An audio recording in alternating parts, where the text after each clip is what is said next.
अब आपको कुछ महत्वपूर्ण तथ्य आपके सामने अब रखने जा रहे हैं की ग्राफिक्स के जरिए और आपकी स्क्रीन पर रखेंगे। बिजनेस क्लास की उम्मीदें क्या है, व्यापारी जो वर्ग है उसकी उम्मीद क्या है इस बजट से। तो कोरोना की मार झेल रहे उद्योगों को बड़ी राहत मिलेगी, ऐसी उनकी अपेक्षा है, बहुत स्वाभाविक है। छोटे और मझोले उद्योगों को भी राहत की उम्मीद है इस बजट से। जैसे कि भी जिक्र कर रहे थे, एमएसएमई यानी माइक्रो स्केल और मिडिल स्केल जो इंडस्ट्रीज हैं, और ऑटोमोबाइल सेक्टर को भी बड़ी सौगात की आशा है वित्त मंत्री निर्मला सीतारमण से। जीडीपी में जो सकल घरेलू उत्पाद है पूरे देश का, 7.5% योगदान उसमें ऑटोमोबाइल सेक्टर का होता है। 7.5% कंट्रीब्यूट करता है ऑटोमोबाइल सेक्टर, इसलिए उसे आशा है। और बजट से इलेक्ट्रिक व्हीकल इंडस्ट्री को भी बड़ी उम्मीद है, क्योंकि इसे भविष्य की इंडस्ट्री समझा जा रहा है। लोकल मैन्युफैक्चरिंग को बढ़ावा मिले, ऐसा कुछ सरकार करे, ऐसी इनकी अपेक्षा है। इसके अलावा वो टैक्स में छूट चाहते हैं, सभी लोग चाहते हैं, वो भी चाहते हैं। जगह जगह चार्जिंग स्टेशन बने, ऐसी उनकी अपेक्षा है। तभी इस इंडस्ट्री को बढ़ावा मिल सकता है, तभी इलेक्ट्रिक मोटर व्हीकल्स लोग खरीदेंगे। बजट में ईवी मांग को बढ़ावा देने पर भी जोर हो सकता है और ऑटो एलपीजी से चलने वाले वाहनों को भी बढ़ावा देने की बात हो सकती है। ट्रांसपोर्ट सेक्टर को स्पेशल स्टेटस का दर्जा मिल सकता है, यह बहुत महत्वपूर्ण बात। ट्रांसपोर्ट सेक्टर को स्पेशल स्टेटस का दर्जा मिल सकता है।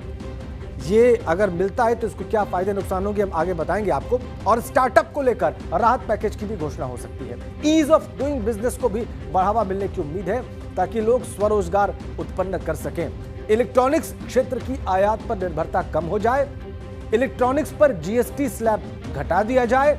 बजट से रियल एस्टेट क्षेत्र को भी बूस्टर डोज मिलने की अपेक्षा है। रियल एस्टेट सेक्टर एक बूस्टर डोज की उम्मीद कर रहा है इस बजट से। एफएमसीजी सेक्टर को भी सरकारी मदद मिले कोरोना की मार के बाद, ऐसी अपेक्षा है। और ज्वेलरी उद्योग को जीएसटी सेल्स टैक्स में राहत की उम्मीद है। इसके अलावा सोने चांदी की आयात पर कस्टम ड्यूटी में कमी हो और क्रिप्टो करेंसी को नियमित किए जाने पर, उसको रेगुलराइज किए जाने पर बड़ा ऐलान मुमकिन है इस बजट में। तो क्या उम्मीदें हैं बिजनेस सेक्टर को, आपने देखा। हमारे साथ आप विवेक जालान जी हैं और उनसे हम बात करेंगे। Sir, ease of doing business, कुल मिला के स्वरोजगार पर और जो बिजनेस क्लास अलग अलग सेक्टर्स में है उनको राहत मिले, ऐसी अपेक्षा सबको है, उनको भी है। इसमें कोई बड़े आश्चर्य की बात नहीं, होनी भी चाहिए। लेकिन इसमें हो क्या सकता है सर, जो अभी फिस्कल सिचुएशन है, अभी जो देश की आर्थिक स्थिति है, उसमें आपको क्या लगता है कि सबसे ज्यादा फोकस कहां रह सकता है? जी, मैं इसमें 3 बातें कहूंगा। Ease of doing business for businessman number 1, और जो सबसे बड़ी दिक्कत आज बिजनेसमैन को है वो है जीएसटी में।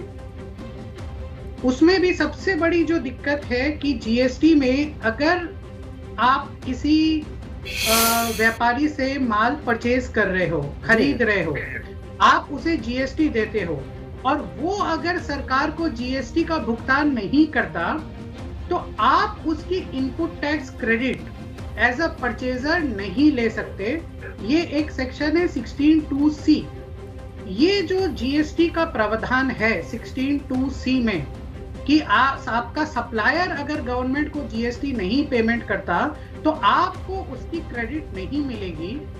ये एक बहुत बड़ी मार है बिजनेसमैन को जीएसटी में, जो हर दिन सहनी पड़ती है और हर दिन करोड़ों का नुकसान होता है बिजनेसमैन को, और खास करके छोटे बिजनेसमैन को जिनका अपने सप्लायर पे कंट्रोल नहीं रहता।